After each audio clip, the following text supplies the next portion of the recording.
Cette vidéo constitue un moment remarquable d'un cours de notre Certificate of Advanced Studies, aussi connu sous le nom de CAS Blockchain et Finance, proposé par la Haute École de Gestion de Genève.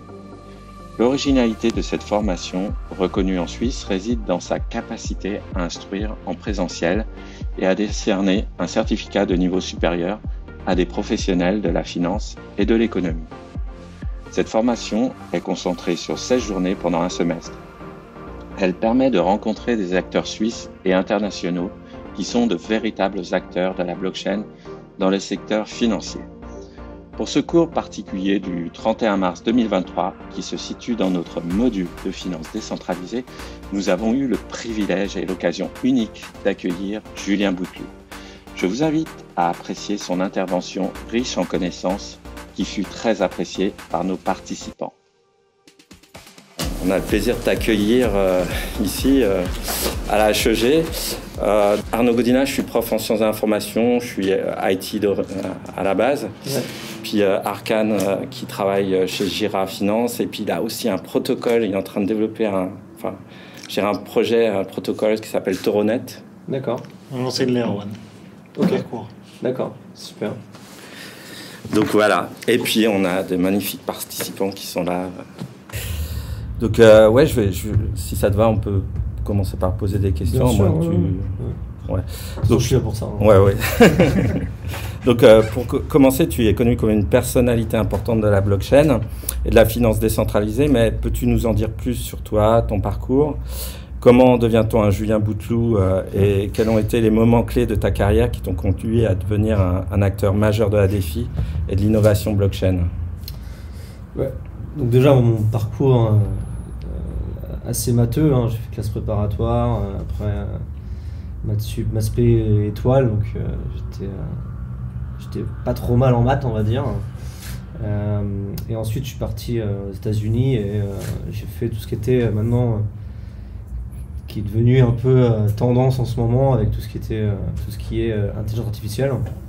Et donc, dans les années 2008-2009, je développais des algorithmes mathématiques pour pouvoir faire des réseaux de neurones. Rien à voir avec aujourd'hui, parce qu'aujourd'hui, maintenant, c'est pratiquement grand public et tout le monde peut utiliser. Et on peut utiliser des librairies pour pouvoir arriver à monter des algos, notamment comme PyTorch ou Café, des trucs comme ça. Moi, j'étais là-dedans, et une partie aussi de ma spécialisation, c'était réseau décentralisé, rien à voir avec la blockchain. Donc à l'époque, je ne sais pas si vous vous souvenez, mais je pense qu'ici dans la salle, on est tous âgés pour s'en souvenir, mais les torrents, les Casa, les émules, Mega Upload, tout ça. Et donc moi, j'étais un petit peu là-dedans. Et donc aux États-Unis, quand je suis revenu en France, j'ai découvert, je faisais tourner des PC. Il y avait un algo qui était pour l'extraction, la découverte d'étoiles dans l'univers. Donc c'est un truc qu'on pouvait télécharger de l'agence européenne. Encore une fois, il n'y avait pas besoin de capacité technique ou quoi que ce soit, il fallait juste télécharger, le mettre sur son PC. Et on fournissait de la puissance de calcul au réseau. Ça s'apparente étrangement maintenant à ce que les gens appellent la blockchain. Il faut savoir que le système décentralisé et toutes ces choses-là existaient depuis très longtemps, depuis les années 80, même 70, quand les supernets, les intranets, des choses comme ça. Et donc je testais cet algo, et ensuite un ami de jeu, Counter-Strike, m'a dit tiens, il y a d'autres algos qui sont, est-ce que tu veux faire tourner celui-ci, on va comparer nos puissances de calcul, plutôt comparer est-ce que toi tu es meilleur que moi à obtenir plus de ce truc-là, c'est de l'unité qui était incompréhensible. Et en fait ça a avéré que dans les fin 2010 c'était Bitcoin, quoi. Et donc voilà, je tombe un peu dedans, je suis un client très fidèle de Mt. Gox, Magic the Gathering, qui est la banque qui détenait 80% des bitcoins, qui s'est fait hacker par un russe qui est maintenant en prison française, je crois, qui est toujours en cours, hein. Il y a une class action américaine sur le truc pour récupérer les bitcoins. Et donc voilà, petit à petit, on va dire que la majorité des gens qui étaient dans la blockchain à l'époque, les années 2011, à 90%, déjà il y avait 10 personnes, là ça c'est à peu près la blockchain, à peu près Bitcoin, la communauté Bitcoin a un rendez-vous au Meetup ou Eventbrite, je peux me souvenir, à l'époque c'est ce qu'on faisait, des Meetup comme ça. Il y avait à peu près 10 personnes et c'était un peu des anarchistes, quoi. 90% étaient anarchistes, c'est des gens qui disaient on va renverser le système, on va tout transformer. Et au fur et à mesure, donc moi je ne me suis pas trop intéressé à cette communauté, parce qu'elle était pas forcément toxique, mais plutôt avec des valeurs que je n'arrivais pas trop à comprendre, où je n'étais pas forcément initié à l'intérieur. Et c'est l'arrivée d'Ethereum. Là, Ethereum a vraiment changé la donne avec les smart contracts, avec le fait d'avoir des gens qui soient ouverts d'esprit et pouvoir construire sur un protocole. Et donc voilà, vu que j'étais à Londres, les meet-ups se passaient à Londres. La majorité des meet-ups, au Canada aussi. Et donc voilà, donc je suis allé en aiguille, je suis tombé dedans, puis après j'ai commencé à m'intéresser. Donc c'était en 2016. À l'époque, j'étais à Londres. J'avais une boîte de consulting dans tout ce qui était machine learning, qui était mon background, quoi. Et voilà, je me suis lancé fin 2016-2017, j'ai commencé à créer des projets. Un projet notamment qui pourrait parler à ce que tu fais, qui avait un projet qui était IDbox, qui était un projet identitaire, qui a gagné les Nations Unies, qui a été déployé en Papouasie-Nouvelle-Guinée. Super, c'était pour créer des réseaux privés pour les gens qui n'ont pas d'accès au système d'identité dans les pays en voie de développement, donc des gens qui n'existent pas en fait, qui n'ont pas de passeport, qui n'ont rien. C'était créer des réseaux Ethereum et ensuite les onboarder dedans, et ensuite ils pouvaient avoir des applications mobiles, des téléphones, des gens qui n'ont pas forcément internet, qui ont rien. Donc ça c'était pas mal. Et après j'ai développé un projet qui s'appelait Flying Carpet, et là en fait c'était avec mon voyage en Papouasie-Nouvelle-Guinée, j'ai déployé un drone qui était complètement automatisé en utilisant le machine learning, qui permettait d'analyser la production de noix de coco dans les plantations en Papouasie-Nouvelle-Guinée. Et on revendait ça au hedge fund, c'était super.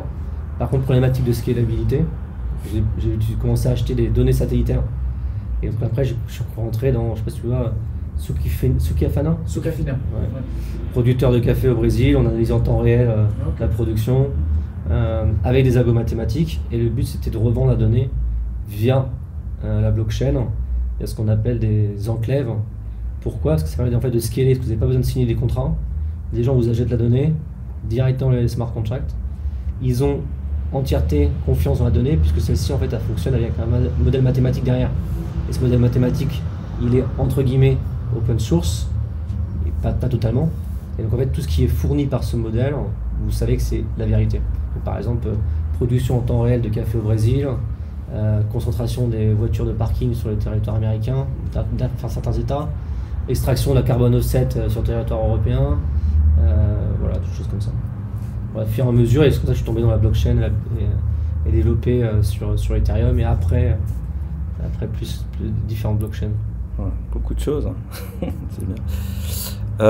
Donc ici, tu as plusieurs étudiants qui sont maintenant un peu plus familiarisés avec les concepts de blockchain et de défi. Mais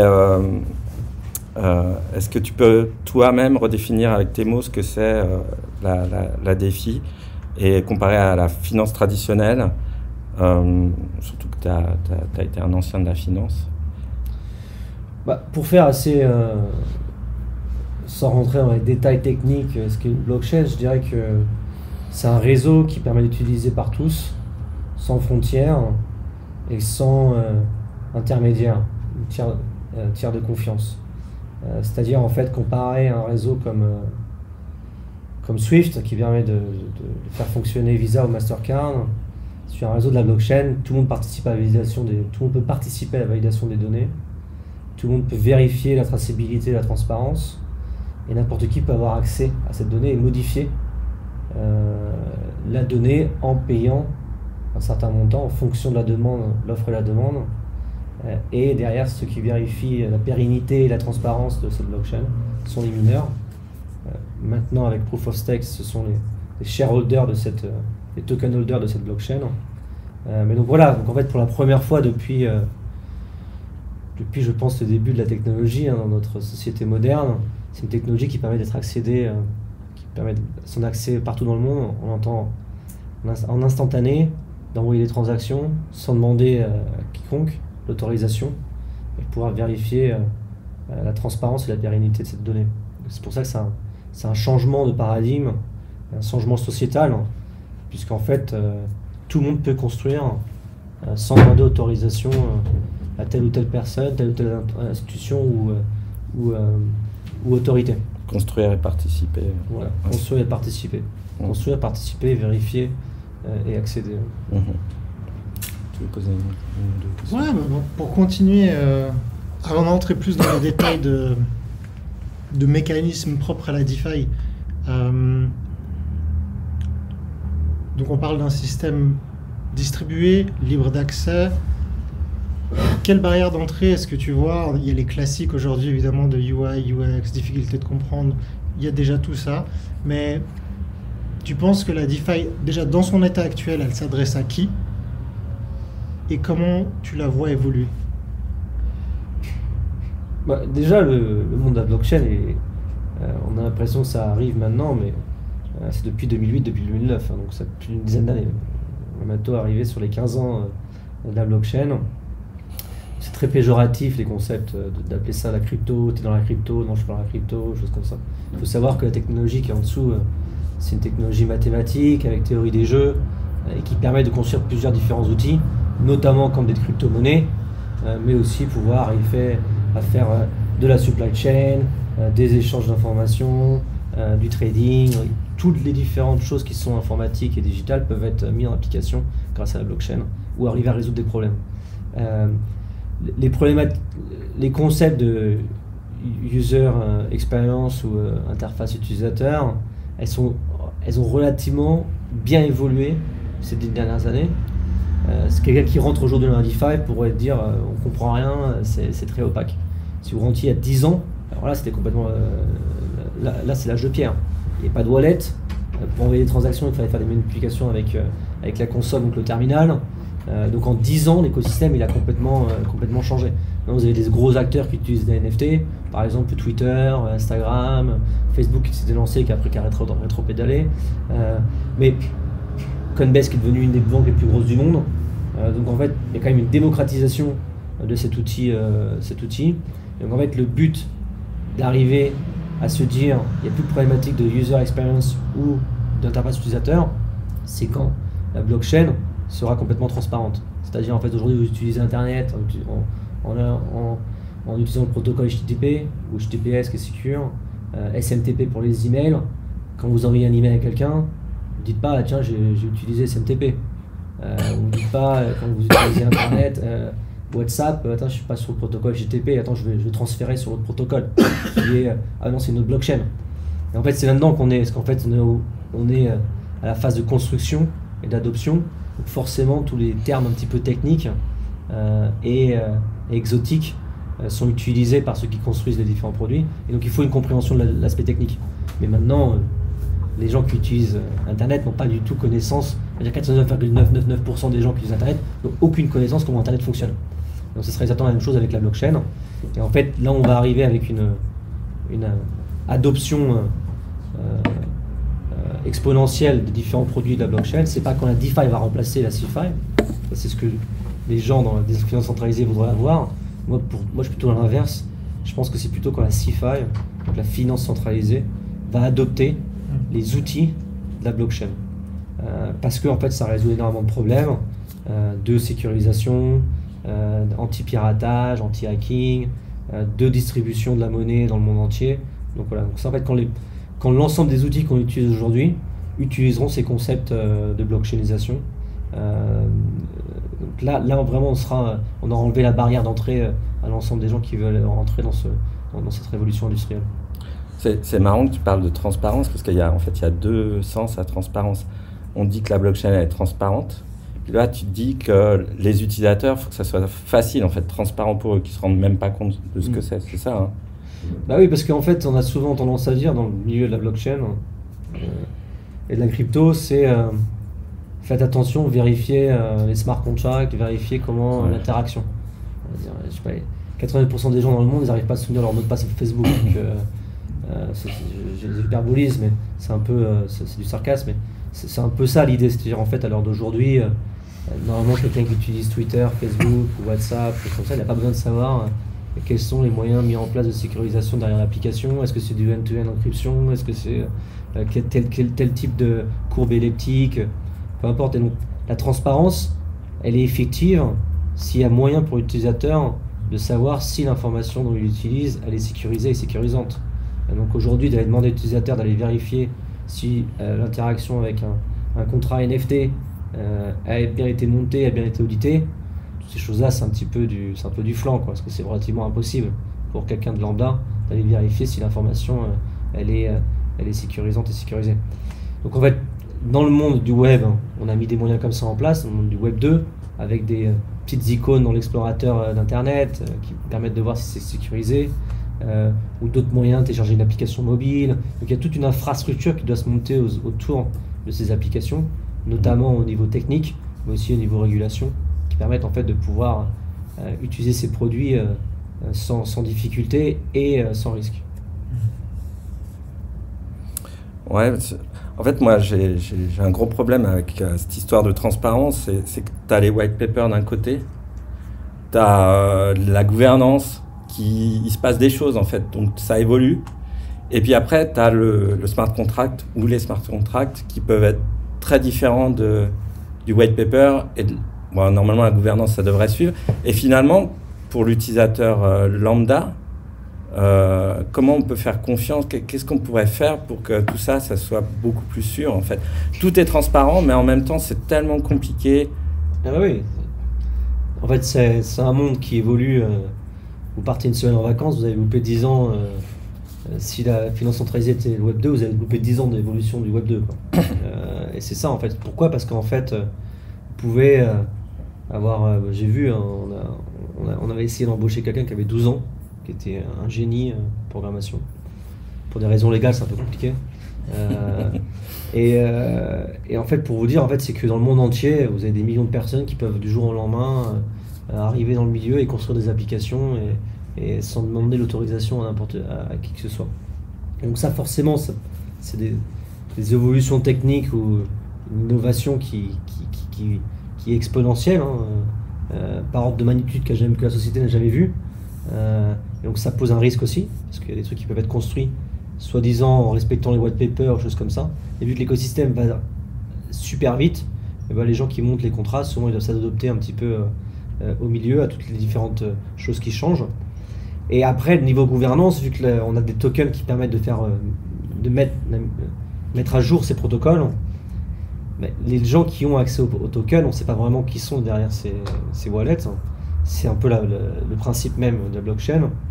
Et donc forcément, il y a des guerres de pouvoir, il y a du lobby, il y a aussi des guerres micro et macroéconomiques. Donc en fait, on réplique exactement les dérives de notre société avec ce qu'on peut avoir par exemple la Commission européenne au Parlement. Et en fait, eux, c'est pas vraiment eux qui prennent les décisions, mais c'est plutôt les lobbyistes derrière qui pourraient essayer d'incentiviser certaines décisions dans un sens ou dans l'autre. Donc la blockchain, c'est la même chose. La blockchain, en fait, tous les jours, vous avez des gens qui vont voter, qui vont être incentivisés à voter dans une direction ou d'une autre. Donc forcément, pour le commun des mortels, c'est pratiquement impossible de suivre ces évolutions. Il faut vraiment construire et délivrer du produit, de la valeur pour pouvoir arriver à comprendre ce qui se passe. Et pour un utilisateur lambda, c'est relativement impossible.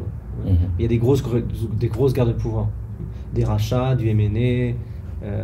Et vu que tout ça en fait se fait sans forcément avoir des papiers légaux, de la régulation, donc vu que c'est fait par smart contract, vous pouvez du jour au lendemain prendre des grosses décisions.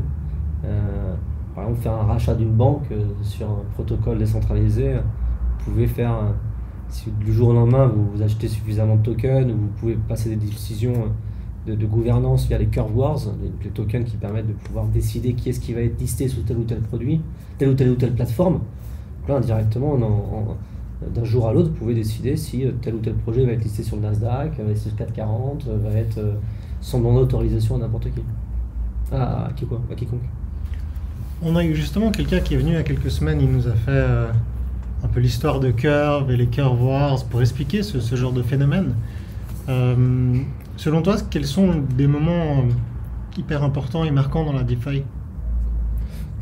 Bon, moi je suis un peu biaisé parce que je fais partie de Curve, mais je dirais que donc, les moments clés dans une révolution industrielle, il y a les bulles et les bear markets, ce qu'on appelle les marchés hauts, les marchés bas, les crashs boursiers, donc là les crashs dans la finance décentralisée. On est à peu près à jour d'aujourd'hui, on dit qu'on est dans un bear market. On dirait que l'économie aussi n'est pas forcément flamboyante.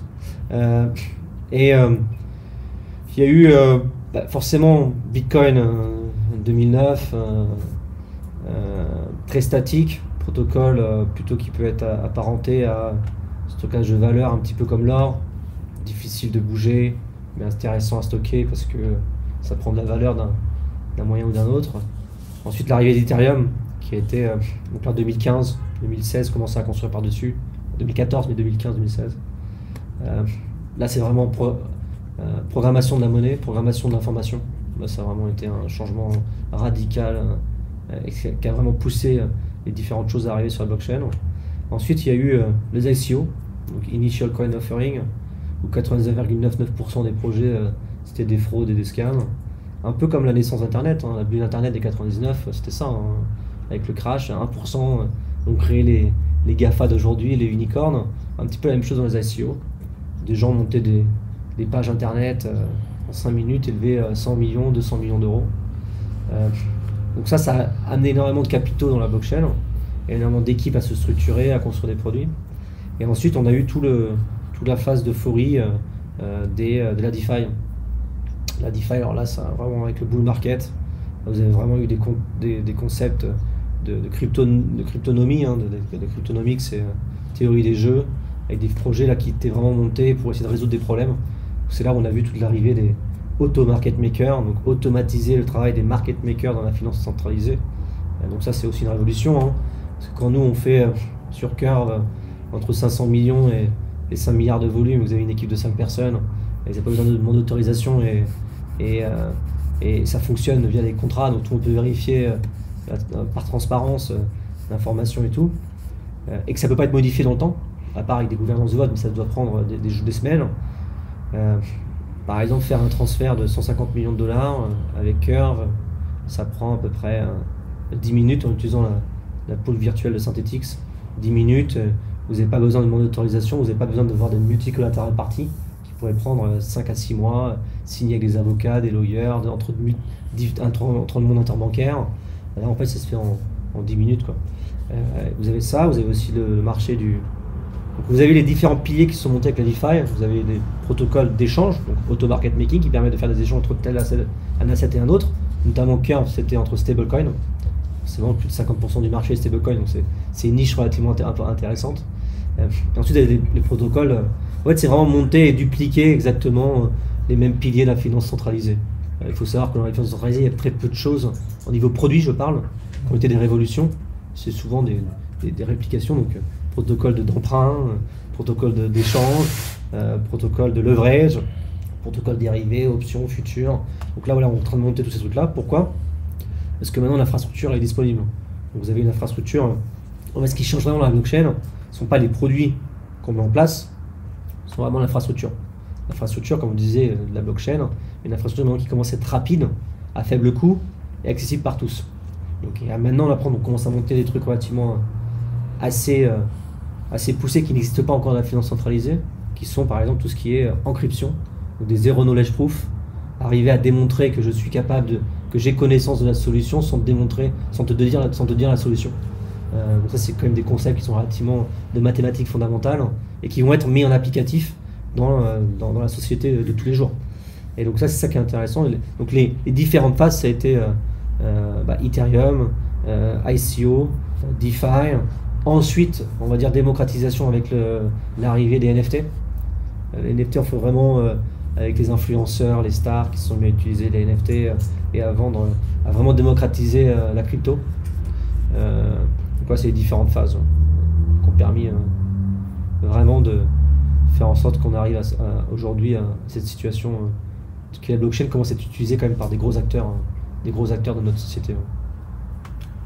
En termes de produits, comme tu disais, il n'y a pas forcément des produits qui sont très différents de la finance traditionnelle. Par contre, ça donne des possibilités différentes. Typique flash loan. Exactement. Tu veux nous dire quelques mots sur les flash loans ? Qu'est-ce que c'est, comment ça marche Encore une fois, donc, les produits qu'on monte, que ce soit une application mobile, c'est pas vraiment différent. Un protocole te permet d'accéder à emprunter de l'argent. La différence, c'est que oui, tu signes pas de papier légal et tu peux emprunter en 10 secondes. Tu empruntes non pas t'empruntes pas sous-collatérisé, mais over-collatérisé. Là, parce qu'il n'y a pas encore de système de risque mis en place qui permet d'avoir des crédits rating et des choses comme ça pour pouvoir emprunter sans avoir l'argent. Donc un autre produit technique un autre outil qui permet de faire des choses assez intéressantes, ce sont les flash loans. Moi, j'ai fait le premier flash loan dans l'écosystème. Un flash loan, ça pourrait s'apparenter à un finance centralisé, à quelqu'un qui a accès pratiquement virtuellement illimité au capital. Donc, on va dire des gros acteurs, des hedge funds, des banques qui permettent de prendre des décisions sur le marché parce qu'ils ont la liquidité. Donc là, le flash loan, c'est quoi? C'est quelqu'un qui est dans sa chambre, 9-12 ans, permet d'aller cliquer sur un bouton, quand même des lignes de code, hein, mais c'est relativement simple. Maintenant, à l'époque, c'était pas forcément simple, de pouvoir aller demander une ligne de crédit à 100 millions d'euros. Et donc faire ce qu'il veut après sur le marché, tant qu'il rembourse. Donc en fait, c'est pour ça que dans la blockchain, pourquoi blockchain, donc chaîne de blocs, bloc après bloc, vous mettez des transactions, et on dit qu'une transaction est atomique quand elle se passe dans le bloc. Là, en fait, un enchaînement de transactions, si vous en faites 50, elle est atomique parce qu'elle reste dans le bloc. Si par exemple, dans le contrat du flash loan, moi j'emprunte 100 millions, je fais ma petite truc sur le marché qui me plaît bien, et je rembourse ces 100 millions plus un fee à la personne qui m'a prêté cette liquidité, alors je peux faire ça autant que je veux. Donc forcément, si le fee est gratuit, je m'amuse à le faire ça, je flotte le marché avec tous mes trucs, c'est trop bien, mais ça n'existe pas, là. Il faut quand même rembourser. Donc en fait, la personne vous donne, tu utilises mes fonds, tu payes 2%.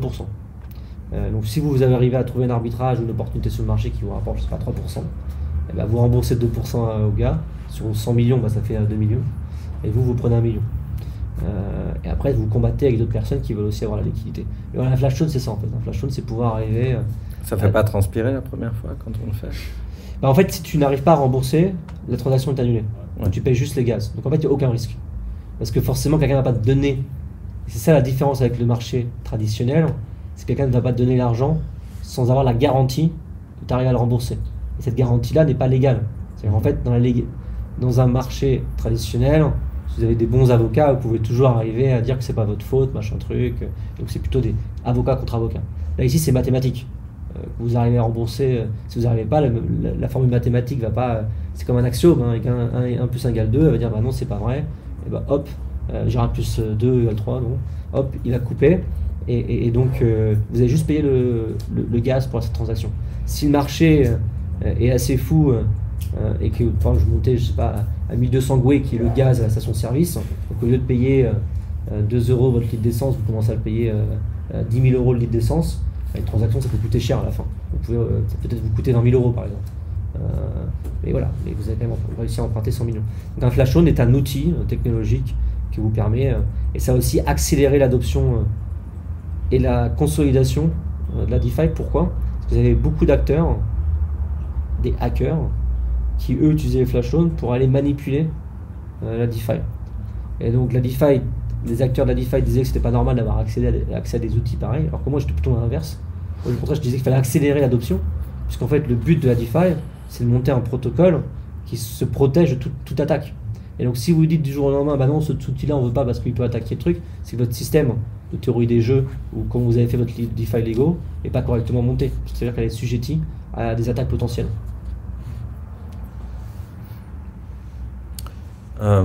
Donc, je repasse à un autre thème. Ici, donc, on fait ce casse en blockchain et finance. Vu ton expérience, je pense que tu ne connais pas en détail ce qu'on enseigne ici, mais quelles seraient les bonnes pratiques, quels seraient les thèmes pour toi qui seraient importants? Notre population, c'est plutôt des gens qui viennent de l'économie, de la finance, ou qui cherchent à se reformer, ce n'est pas forcément des IT. Qu'est-ce que tu conseillerais d'enseigner? Est-ce qu'il y aurait quand même un peu de pratique? Pas du tout? Déjà, en fait, c'est bien. En fait, les problèmes qu'on voit dans les différents. On en voit par jour une quantité de personnes qui pitchent des nouveaux projets et qui ne viennent pas forcément de ce milieu-là et qui veulent faire une reconversion. Et souvent, au tout départ, dans la blockchain, vu que c'est un monde qui est assez vaste,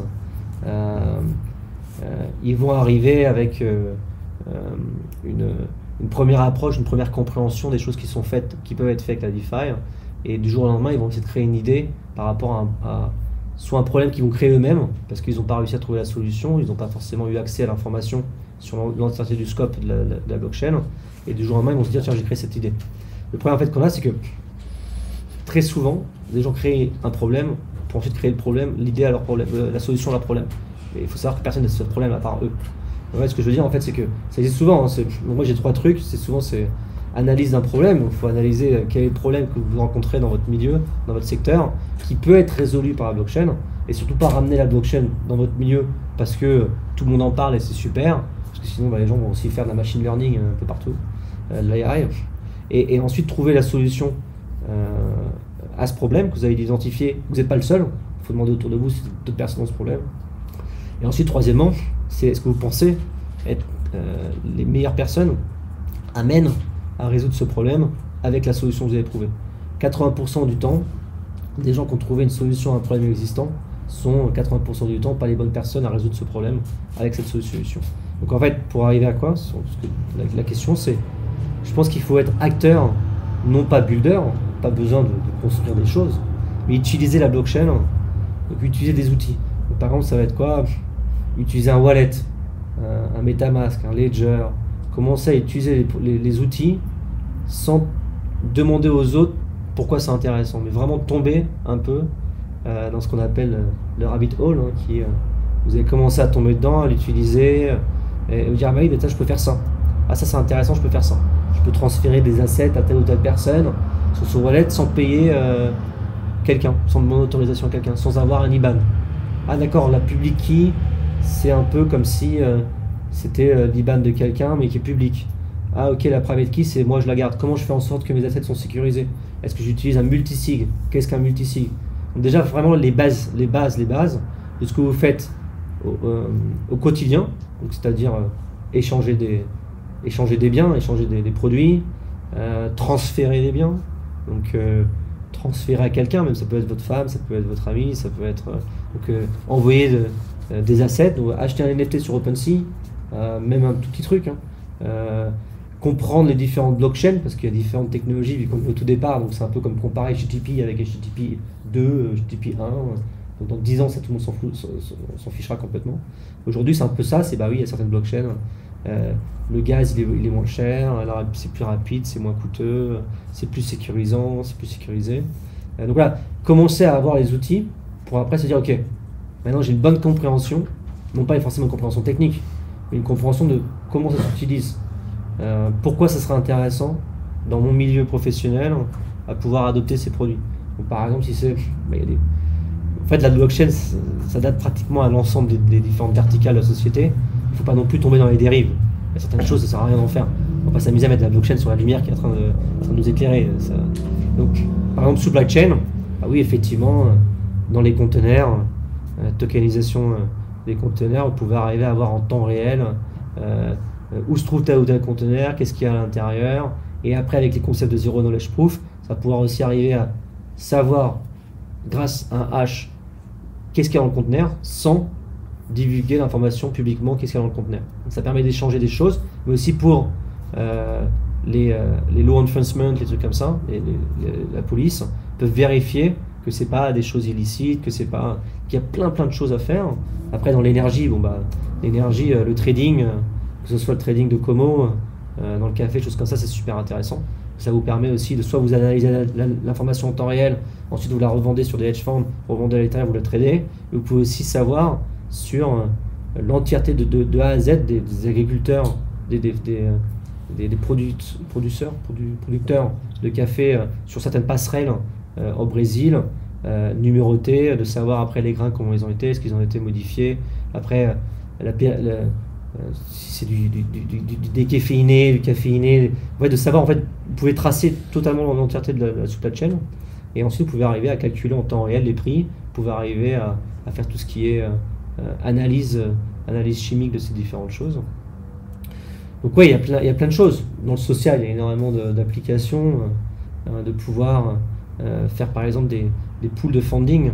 Donc, par exemple, ici dans cette salle, on prête des lignes de crédit, on dit voilà, tous les mois je veux prêter 100 €, et une seule personne par mois ici pourra emprunter, donc on poule 100 € tous ensemble, c'est juste un smart contract, donc il n'y a pas du tout d'autorisation, pas du tout de notaire, d'infrastructure bancaire, et donc on met 100 € dans un smart contract, on ne paye rien, donc il n'y a rien, et derrière, n'importe qui ici peut emprunter, donc ça fait 100, je sais pas, on est une vingtaine, ça fait 2000 €, emprunter 2000 €, par contre il a obligation de rembourser dans les 3 mois.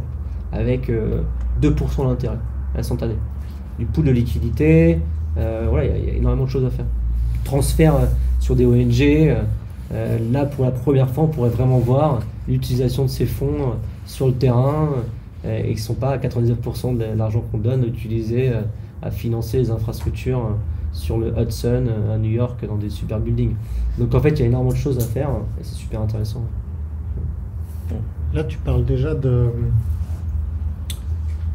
disons d'opérations financières, de manière d'utiliser.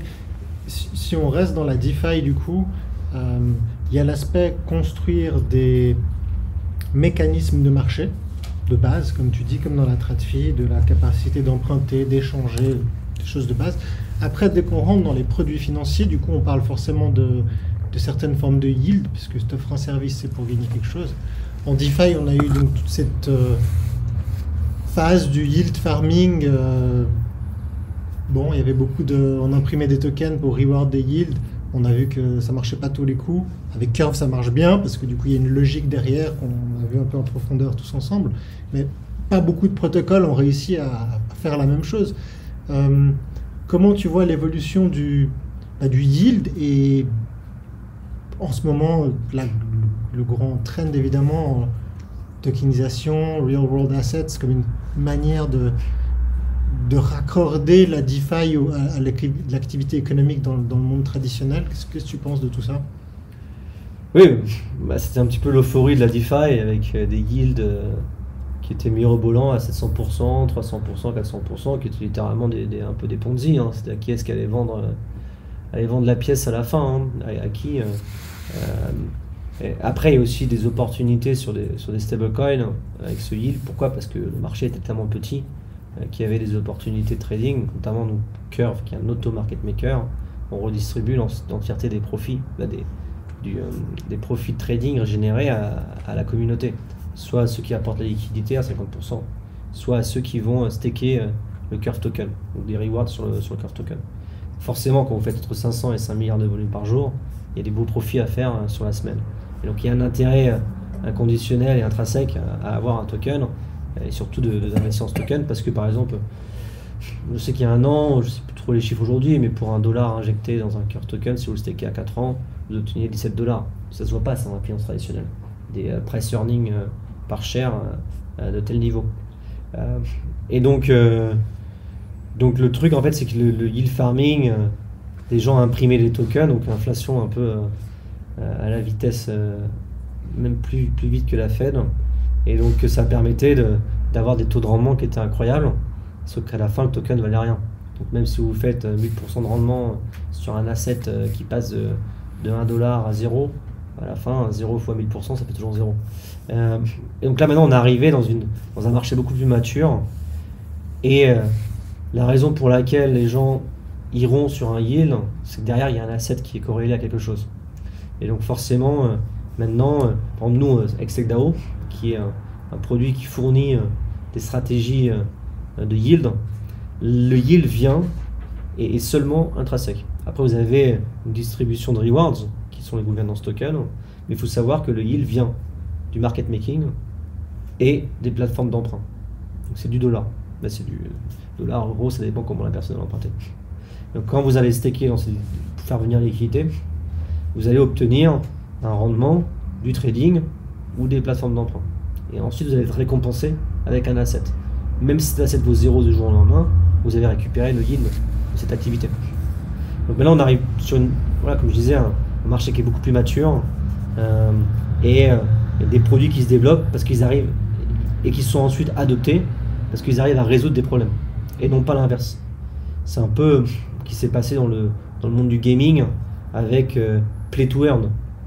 Moi, j'appelle ça idiot to earn, quoi, parce qu'en fait, c'était des gens qui étaient payés à jouer à un jeu qui était complètement débile. Et la seule raison pour laquelle ils jouaient à ce jeu-là, c'est qu'ils recevaient de l'argent.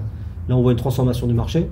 Vous avez des AAA jeux qui sont construits par Electronic Arts, Blizzard, des FIFA, des Fortnite, tout ça, qui les gens jouent à la base par passion, ils sont accros, et maintenant ils commencent à avoir des systèmes de rewards. Donc il n'y a aucun intérêt pour quelqu'un à aller sur un jeu, jouer au jeu parce qu'il est payé à jouer, s'il peut jouer par passion et ensuite gagner des rewards. Et c'est un peu la même chose dans la finance centralisée.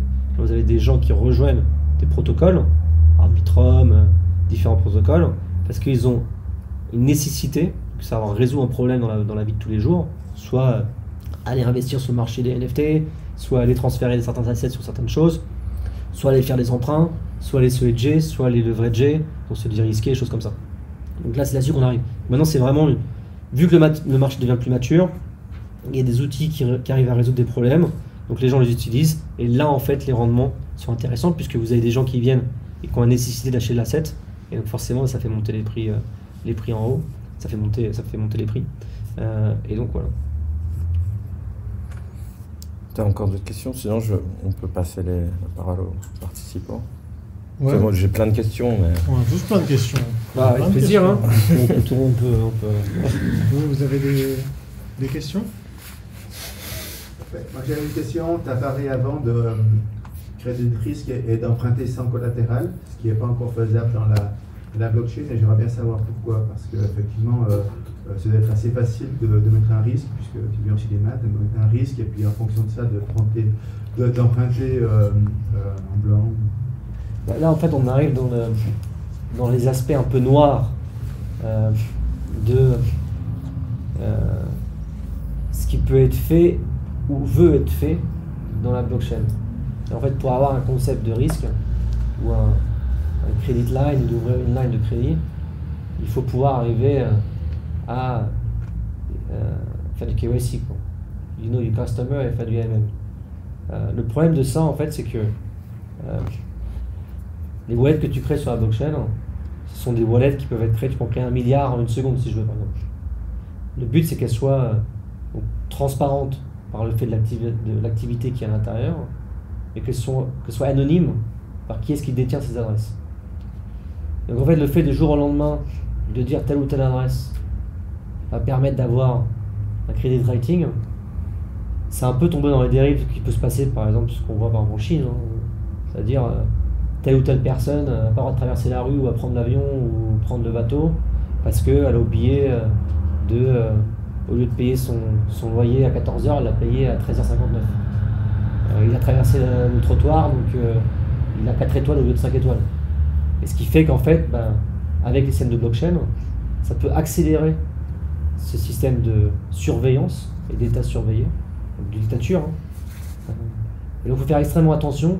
À l'heure d'aujourd'hui, on n'avait pas forcément les outils pour fournir des systèmes qui permettaient aux gens d'être KYC et ML, tout en leur garantissant d'avoir une anonymité sur la République. Après, c'est un changement de paradigme. C'est-à-dire, en fait, c'est un peu... faut savoir que dans le monde traditionnel, on peut dire, bah oui, mais les gens utilisent une banque, ils vont créer un compte, on sait où ils habitent, tout comme ça. Mais ça, en fait, ce concept-là, il doit changer, en fait. Pourquoi ? Dans la finance décentralisée, ce qu'il faut, en fait, c'est ce que la banque a besoin, ou une salle de sport. Une salle de sport, vous allez, ils vont dire, ah bah oui, est-ce que vous habitez bien à Genève, passez-moi votre passeport, je vais le scanner, comme ça je le mets dans la base de données. À peu près 100%, je vous mets la main coupée, que votre passeport, il est sur le dark market, il est utilisé par d'autres personnes, c'est sûr certain. Parce que pour arriver à sécuriser un système centralisé, c'est impossible. Personne n'a rien à faire. La NSA, FBI, les banques, personne. Parce qu'en fait, par nature, un système centralisé est un système de point de failure.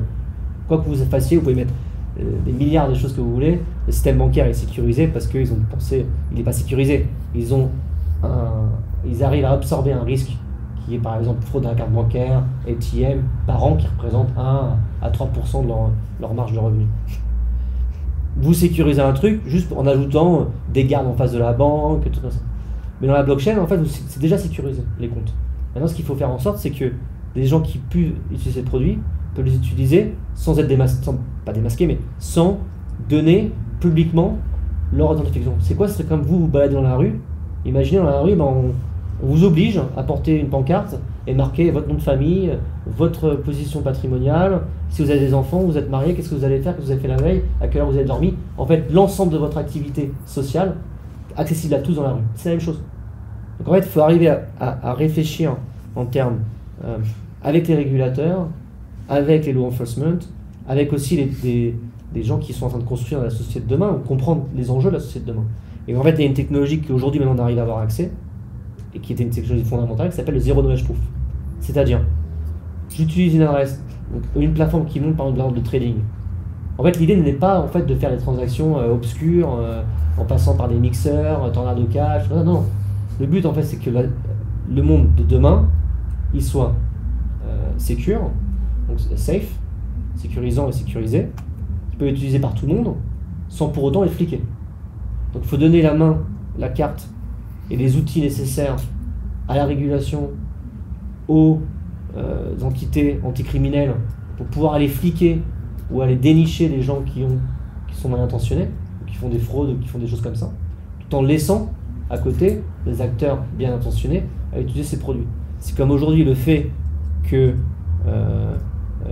par exemple, c'est un peu schématisé, et souvent il y a des gens qui peuvent contredire cette façon de penser, mais un couteau de cuisine, 99% est utilisé à manger. Il y a des gens qui peuvent l'utiliser à commettre des crimes. C'est pas pour autant que demain vous allez interdire les couteaux. C'est la même chose. C'est pas en fliquant, en arrêtant tout le monde, que vous arrivez à une société sécurisée. Donc là, en fait, ce qu'il faut, c'est utiliser des bons outils. Et donc, ça veut dire quoi? C'est des technologies mathématiques qui permettent de prouver que vous êtes telle ou telle personne, vous habitez bien à Genève, dans tel ou tel quartier, ça vous permet de bénéficier de 10% de discount, parce que vous habitez à côté de la salle de sport, et vous permet de vous enregistrer à la salle de sport sans vous donner vos informations privées. C'est quand même assez incroyable que dans le système actuel, vous donnez vos informations privées à votre banquier, vous donnez vos informations privées à la supérette, vous donnez vos informations privées à la salle de sport, vous savez où vous habitez, vous savez le nombre d'enfants, mais ces personnes qui sont derrière sont des personnes comme vous et moi.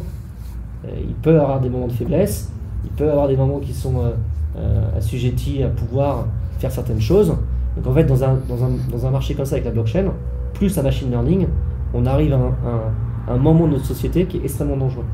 Parce que l'intelligence artificielle permet de pouvoir prendre des décisions ou être suffisamment sophistiquée à pouvoir réfléchir presque, peut-être, on ne sait pas, ça dépend des gens qui arrivent à analyser, mais aussi bien que l'être humain.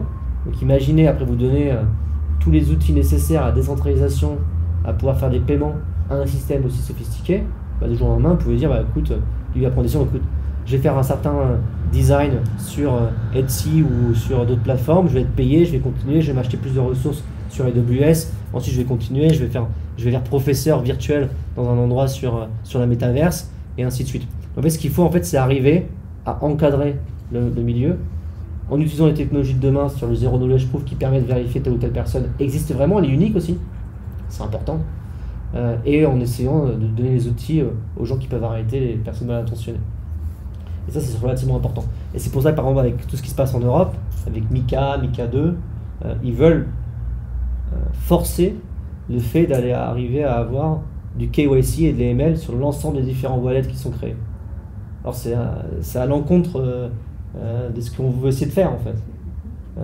Ce qu'on veut essayer de faire, c'est ramener la sécurisation, parce que vous êtes vous-même détenteur de ces différents assets et ce portefeuille qui peuvent être utilisés n'importe où. C'est pour ça que, par exemple, il y a deux technologies qui vont complètement, là on revient sur l'aspect UI et UX, donc interface utilisateur et expérience utilisateur. Je pense que là on est en train de faire la réunion aujourd'hui, mais dans 2-3 mois, l'écosystème sera complètement différent. Pourquoi? Parce qu'il y a deux outils fondamentaux, deux technologies qui viennent d'être mises en place, qui sont je pense que j'ai entendu l'account abstraction. Donc l'account abstraction qui permet d'avoir un contrat derrière une adresse, ce qu'on appelle une adresse que vous détenez, donc une adresse privée, un wallet. Donc en fait, une plateforme bancaire peut très bien faire, comment on dit, elle peut très bien contrôler les assets pour compte tiers sans pour autant détenir la clé privée d'un utilisateur. Donc ça va avoir des répercussions incroyables, parce qu'en fait, du jour au lendemain, là, c'est bon maintenant pour les institutions financières, pour je sais pas, n'importe une salle de sport, n'importe qui. Vous pouvez avoir un wallet qui peut prendre des décisions pour le compte d'un utilisateur. Par contre, si le compte d'utilisateur du jour au lendemain veut récupérer les entièretés de l'utilisateur, il peut le faire. Super, donc vous ne donnez pas l'autorisation complète. Vous pouvez dire dans le contrat, je veux que par exemple, je fais un transfert d'argent tous les mois de 120 € pour la salle de sport. Ok, ça il peut le faire sur ce contrat. Avec mon avatar, par exemple moi j'ai 10 avatars, je je dis c'est dans le futur, un avatar qui permet de dire, répondre à la question est-ce que Julien vit bien à cet endroit précis de Genève, et ben lui il dit oui ou non. Et c'est la personne qui a demandé cette question peut avoir 100% confiance que c'est vrai. Julien a 2000 € sur tel ou tel compte bancaire, sur UBS. Ah, c'est vrai ou non. Mais cette personne n'a pas besoin de savoir si Julien habite un tel appartement, numéro 22. Non. C'est des questions, ça va vraiment. Et ensuite, la deuxième technologie, qui est dans ce qu'on utilise tous les jours, dans Android et dans iPhone, qui s'appelle le Secure Enclave. Donc ça, c'est une modification technique. En fait, ils ont permis tous ces différents operating systems et aussi hardware ont mis en place le support de ces courbes elliptiques. Donc il faut savoir que dans la blockchain, permet de, comme on dit, une clé privée et une clé publique, c'est qu'en fait vous avez, c'est une formule mathématique. Donc en fait, maintenant c'est supporté dans le téléphone. C'est-à-dire qu'en fait votre téléphone maintenant va devenir un wallet. Sauf que ce wallet, vous n'avez pas besoin de savoir que c'est un wallet. Ça va être comme si vous utilisez Twitter, WhatsApp ou Messenger. Vous avez un wallet dans votre téléphone. Quand vous allez faire de l'interaction avec la blockchain, vous ne saurez même pas que c'est de la blockchain et vous n'aurez même pas besoin de savoir qu'il y a besoin d'un wallet. Il va juste vous demander votre mot de passe de téléphone ou votre facial et pour n'importe quelle transaction. Donc là, ça va complètement changer. Plus besoin de savoir qu'il y a des tokens, plus besoin de savoir qu'il y a un wallet, plus besoin de savoir les concepts. Et là, c'est là où on va arriver dans la démocratisation et l'utilisation par toutes les différentes applications. En fait, que quelqu'un demain ne sera pas mis à la blockchain, utilisera la blockchain, aura une perte de part de marché et fera beaucoup moins de revenus. Donc là, on arrive un peu comme les années 2000. Vous vous souvenez, dans les années 2000, il y avait des papiers qui sortaient. Mais vous êtes déjà, à l'époque, ils interdisaient les gens à créer des sites web pour leur propre entreprise. À l'époque, c'était ça. Et dans les années 2000, les gens disaient, mais vous êtes fous, mais Internet, ça sert à rien, vous êtes tombés dedans. Et après, il y a des études qui disaient, des gens qui ne se mettront pas à Internet seront laissés à côté. C'est exactement ce qui s'est passé. Et ben là, vous avez exactement la même chose. Merci. J'ai juste fait une petite pause par rapport à comment s'organiser, parce que je crois que tu as ton train à 4h30. Donc on a commandé un taxi à moins de quart. Ah ok, désolé pour ça. Ouais. Et donc il nous reste en gros 15-20 minutes. Quoi. Ok, ça te va comme ça? Ça marche, allez. Ouais. Super, juste pour mon téléphone. Allez-y, hein. Est-ce qu'on pourrait peut-être juste revenir sur un concept que tu as parlé dans la supply chain? Donc tu parlais de tracer les containers, donc ça je comprends bien, d'ajouter une fonction de hachage, mais tu as parlé de tokeniser le container. Tu pourrais développer un peu ça? En fait, quand tu regardes la vie d'un container, il passe par plusieurs différentes choses. Par port, mais aussi après un camion, après comme ça. Donc en fait, c'est plus voir chacune des entités qui vont traiter le conteneur comme unique, mais plutôt considérer le conteneur comme unique. C'est-à-dire en fait que l'univers, souvent on dit ça, tu considères le conteneur comme un univers qui va se passer beaucoup de choses autour de lui. Et en fait là, c'est d'arriver à dire que ce conteneur est un NFT. Et cet NFT en fait va, au fur et à mesure du temps, va soit être associé, ou soit va permettre de débloquer certaines features dans différents acteurs. Par exemple, quelqu'un qui va transporter le conteneur, ou alors les trucs qui sont à l'intérieur du conteneur qui vont être mis dans un camion, et bah de l'entièreté du début de la vie du conteneur à la fin, depuis tous les ports où il est passé, les prix du marché, peuvent être associés à ce conteneur. Et ça en fait tu peux le mettre avec un smart contract. C'est-à-dire en fait que tu peux avoir un smart contract, donc un contrat intelligent sur Ethereum, qui arrive à déployer, qui lui va tracer l'entièreté des conteneurs d'un bateau. Et donc en fait, ça c'est différents standards de protocole. Et en fait, ce conteneur qui appartenait au bateau, qui était lui aussi un NFT, dans ce conteneur NFT, donc ce qu'on appelle les 1155, tout comme ça, le bateau est considéré comme un NFT. À l'intérieur, tu as plusieurs NFT qui sont à l'intérieur.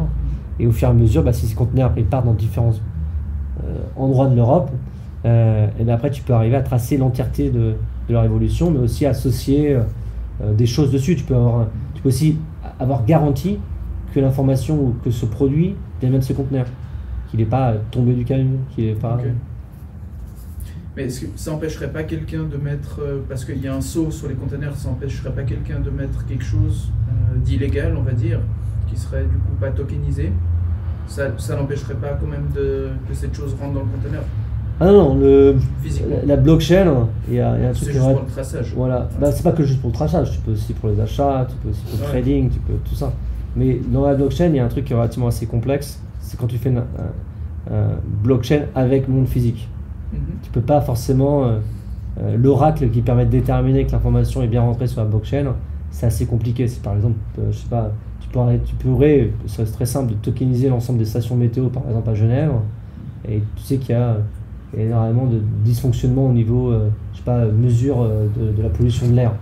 Parce que certaines institutions ou certaines choses ne sont pas forcément amenées à dire la vérité sur certaines zones, parce qu'ils sont soit ils sont financés par certains acteurs. Là, tu pourrais très bien avoir des stations météo qui soient open source, qui te donnent l'information sur le marché de la blockchain, dans les smart contracts. Il faudrait quand même s'assurer que la station météo n'a pas été modifiée. Et pour la modifier, c'est quoi? C'est à l'intérieur de l'enclave, soit d'un iPhone, elle signe une transaction ou elle signe de l'information. Et la seule façon de pouvoir la signer, c'est que son arbre ou sa carte électronique n'a pas subi de perturbations électromagnétiques ou tout comme ça. C'est qu'en fait, la façon dont elle va signer, c'est parce qu'en fait, on n'a pas changé son état. Et si tu arrives à garantir ça, alors tu garantis toute l'information qui suit. Ok. J'ai une question. Moi, je suis dans les containers, justement, puisque nous, mon but, c'est de designer une plateforme SaaS pour Container Management Software. Et il y a la problématique de traçabilité. Là, actuellement, on travaille sur le routing avec un algo, justement, pour proposer la meilleure route en fait, aux acteurs du secteur. Sur la problématique, justement, traçabilité, tu parles de NFT, lié au container, mais aussi au bateau. Quand tu parles bateau, c'est-à-dire tu sous-entends qu'il y a un NFT qui représente le bateau, mais à l'intérieur, il y a des containers. Ça veut dire quoi? Ça veut dire qu'il y a d'autres sous-NFT qui sont liés à ce... En fait, un NFT, on appelle ça NFT parce que c'est péjoratif, c'est un abus de langage. Un NFT, c'est un standard mathématique. Donc, après, le type de contrat que tu déploies, non-fungible token, mais c'est un standard, c'est un 700 pas rentrer dans les détails, mais donc là en fait là le bateau serait lui comme une sorte d'avatar. Donc comme un avatar dans un jeu, par exemple World of Warcraft ou un jeu vidéo, quand vous jouez, vous arrivez à avoir une épée, un casque, une chaussure. Donc en fait ce caractère accumule énormément d'items. C'est exactement la même chose. En fait, le bateau, lui, il est considéré comme un peu le caractère, et ensuite vous ajoutez énormément de choses autour. Donc, je sais pas, par exemple, 1000 containers ou 1 million de containers qui viennent de ce bateau. Et après, ces NFT peuvent être transférés sur un autre conteneur, donc un autre NFT. Mais en fait, il faut voir une entité physique qui ne peut pas être divisée, pas physiquement, mais qui ne peut pas être dupliquée. C'est en fait un bateau est unique. Tu t'amuses, tu peux pas l'imprimer, et le jour au lendemain, quelqu'un va avoir 2 bateaux, ils vont dire c'est le même, parce que tu as un numéro de série. C'est ça le NFT. Le NFT, c'est pas qu'il peut pas être coupé en deux. Une voiture qui est NFTisée, si je la coupe avec une tronçonneuse, elle est coupée en deux. C'est le fait en fait que cette voiture, elle a un numéro unique à vie. Donc un NFT est quelque chose que tu peux arriver à représenter en entièreté de sa vie, unique. Tu ne pourras pas l'arriver à le dupliquer. Tu peux avoir 1000 Bored Apes ou 1000 trucs, mais chacun des trucs qui vont être imprimés à la blockchain sera unique. C'est un peu la même chose. Ce bateau est unique, donc il peut être représenté par un NFT. Et après, tu peux arriver à tracer. Ce qui est intéressant avec la tokenisation du monde physique, c'est qu'en fait, tu n'as pas besoin d'avoir le back-end. Tu me dis que tu as conscience sur le back-end. Tu utilises la blockchain, un explorateur, donc Etherscan, qui va arriver, tu vas dessus, et tout ça, l'infrastructure technique, elle est fournie pour toi gratuitement. C'est les mineurs, c'est la blockchain qui tourne. Donc en fait, l'intérêt pour le système bancaire institutionnel ou différents produits comme ça, c'est que vous n'avez pas besoin de faire tourner les infrastructures de DevOps, donc de back-end, qui vont s'amuser à ok, cette information-là, dans ma base de données SQL, je vais faire une modification, ça va l'amener la truc comme ça. Non.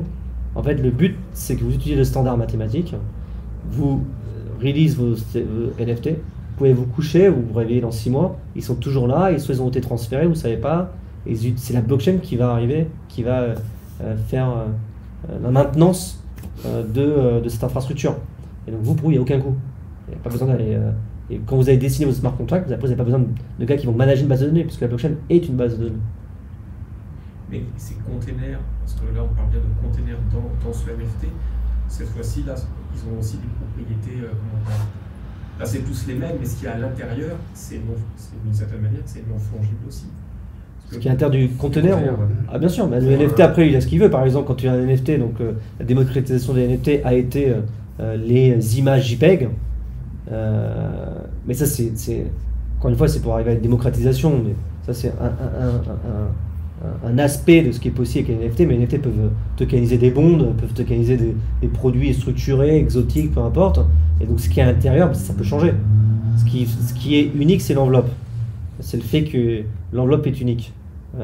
Après, ce que tu mets à l'intérieur, si tu veux mettre, je sais pas, un pingouin avec un chapeau ou un pingouin avec une casquette, ça c'est ce qui est à l'intérieur. Donc forcément, ce qui est à l'intérieur peut changer. Ce qui est à l'intérieur peut être aussi des NFT.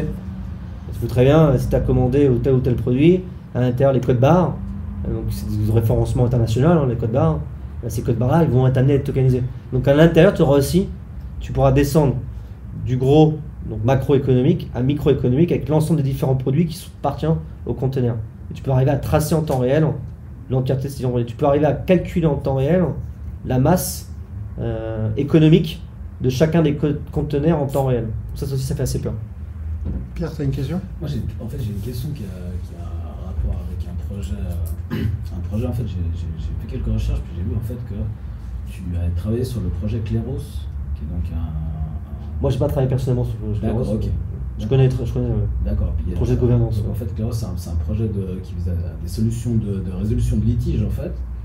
Et en fait, moi, ma question, c'était quel genre de litige, en fait, ils peuvent résoudre déjà actuellement. Et puis, c'était sur la question des jurys. En fait, comment ils les sélectionnent, et puis comment c'est quels critères, en fait, qui sont utilisés pour garantir l'impartialité, en fait, du jury, en fait. Bon, ça, après, c'est un protocole de gouvernance qui a été monté. Il y en avait d'autres, il y avait Aragon, des choses comme ça. La particularité de ce réseau, c'est qu'en fait, ça monte sur la théorie des jeux. C'est-à-dire, en fait, tu as un token qui s'appelle Kleros, qui permet, en fait, de pouvoir... Le Pinakium, voilà. Qui permet, en fait, de pouvoir staker. Tu mets à stake un certain montant pour dire que tu mets à stake ta confiance que ça, c'est la vérité. Un système de juriste ou de système légal, c'est prouver qui est-ce qui a raison. Et donc, il y a deux types de façons de faire. C'est soit tu prouves que tu es innocent, soit tu prouves que quelqu'un est coupable. C'est ce qui diffère entre l'anglo-saxon et le français. Dans la blockchain, ça en fait, c'est juste un outil qui permettrait de pouvoir résoudre certaines problématiques, notamment si ça s'est utilisé au monde digital. Parce que si tu as un litige par exemple, sur eBay, un litige sur tu as commandé tel ou tel item, et tu voudrais dire voilà, j'ai pas reçu mon item, je l'ai reçu endommagé. Après, quelqu'un va aller, un inspecteur, vérifier l'information. En fait, tu mets à stake, tu as des juristes qui eux ont une certaine notoriété dans le temps, qui ont permis d'apporter des décisions qui ont été reconnues comme vérité fondamentale, vérité absolue. Donc en fait, c'est ce que tu fais. Donc, pour moi, si je sais que telle ou telle personne est innocente, et j'ai 100 000 euros, et ben, je vais mettre 100 000 euros. Après, c'est à moi et à tous les autres de prouver que les autres peuvent prouver, mais vu que moi j'ai mis qu'il y a tel montant à stake dans telle ou telle vérité, si par exemple, c'est pas la vérité, et ben de l'autre côté, moi je serais incentivisé à prouver que c'est faux. Parce que je vais gagner le stake de l'autre. Ok, d'accord. Et c'est comme ça que ça fonctionne en fait. C'est si tu dis que c'est la vérité, alors prouve-le-moi. Ok, faut le prouver. Donc. Voilà. C'est un peu comme au poker. Au poker, je te prouve que j'ai la meilleure main que toi, je te le montre. Tu peux faire un gros bluff. Si t'as personne après qui vient te challenge, mais à la fin tu sais très bien qu'au poker tu montes tes cartes. Faut qu'elle paye pour voir les cartes. Voilà, qu'elle paye pour voir les cartes. Donc là c'est la même chose. Je te challenge que c'est pas vrai. Ok. Très intéressant, merci. T'as une dernière question, je pense qu'après on a... Ouais.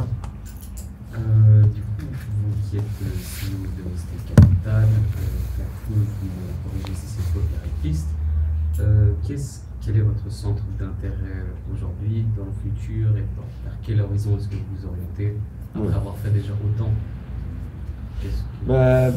Déjà, je suis encore là déjà. Parce que DeFi, ça va relativement vite. Et, entre burn-out et les gens qui escroquent et vont habiter à Dubaï, il y en a pas mal. Donc non, je dirais en fait qu'il y a eu plusieurs phases dans l'écosystème. Forcément, ça n'a pas été toujours facile parce que ça va tellement vite. Donc c'est un milieu qui... et c'est pas comme le marché financier où le vendredi soir, tu peux aller prendre une bière et tu as le week-end pour toi, quoi. Faire attention maintenant quand même. Hein. Faire attention, je veux dire, effectivement, ça peut aller très vite en un week-end. Sauf que la finance décentralisée, le marché il n'arrête pas. 24 sur 24, 7 jours sur 7. Donc ça, et vu qu'en fait ça se décide par tous dans le monde entier, et bah, du jour au lendemain, vous pouvez vous faire prendre des parts de marché par un gamin qui a 12 ans. Donc ça va vite, il faut avoir une bonne voilure, mais encore faut-il arriver à pouvoir échapper à quelques tornades, tout en gardant le bon cap.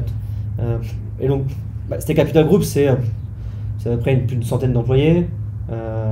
Après, ça dépend en fonction, je n'ai pas le chiffre exact. Stake Capital, donc on a Blackpool qui est le leader dans le monde des NFT. C'est pour ça, pour vous, ça peut être intéressant. Pour l'instant, on fait pas mal de gaming. On a acheté Mbappé, Griezmann, en carte, on manage des portfolios. Donc ça, c'est relativement intéressant. StakeDAO qui fait asset manager, on était monté à peu plus d'1 milliard. Maintenant, on a à peu près dans les 120 millions pour le retail, complètement décentralisé, donc custodial, encore une fois. Donc si la banque fait un bank run, les gens peuvent récupérer leur argent. Rec News qui est un média. Ensuite, on a une académie, on a un podcast. Cœur où je suis acteur qui est le fondateur, qui est Michael. Stake Capital, on fait de l'investissement, donc on a plus de 300 investissements d'écosystème. On a aussi un hedge fund qui prend des participations sur le marché, arbitrage, market making, tout ça.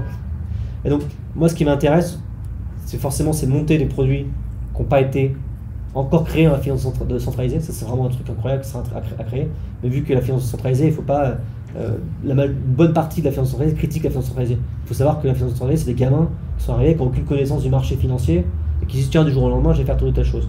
Quand tu as connaissance du marché financier traditionnel, tu vois qu'il y a eu quand même des centaines d'années pour arriver à telle ou telle chose. Donc, la politique, la gouvernance, la finance, c'est des choses qui existent parce que telle ou telle chose. Pour soit arriver à une stabilité économique mondiale, même si récemment, c'est pas forcément une chose faite, stabilité de sûreté, encore une fois pas forcément encore faite, mais voilà.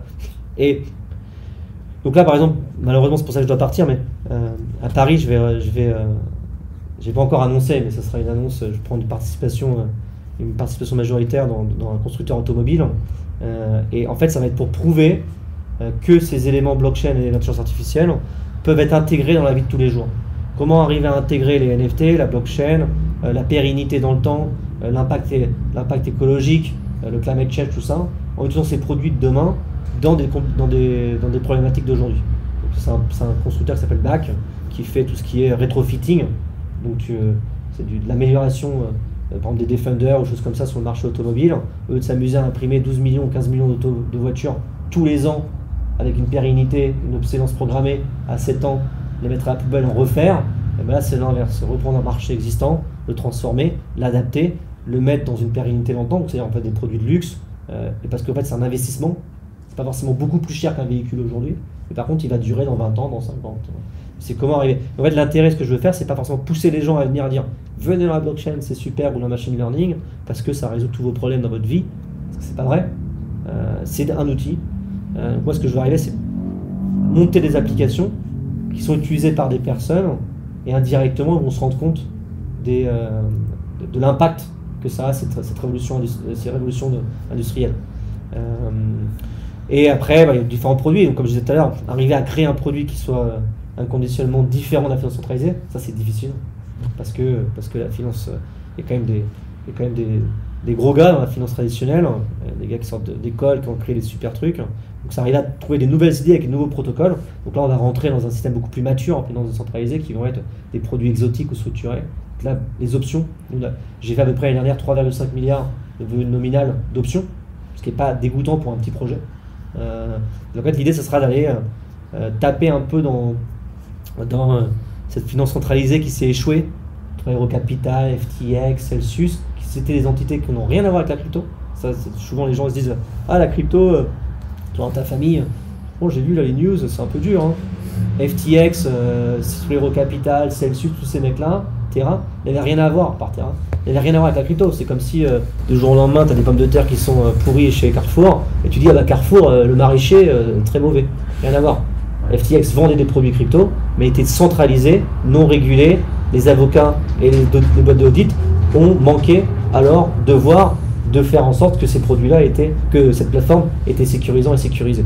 Donc en fait, ce qu'on voudrait faire, c'est arriver à monter un produit d'options, de produits dérivés, qui permet de se leverage, se hedger, des trucs comme ça, avec une bonne liquidité, parce que c'est la problématique dans l'écosystème, c'est comment arriver à trouver la liquidité, tout en ayant la sûreté que l'utilisateur puisse arriver à sortir ses fonds, à avoir connaissance de qu'est-ce qui est utilisé par la plateforme. Donc en fait, un truc complètement non custodial, mais sécurisant et sécurisé.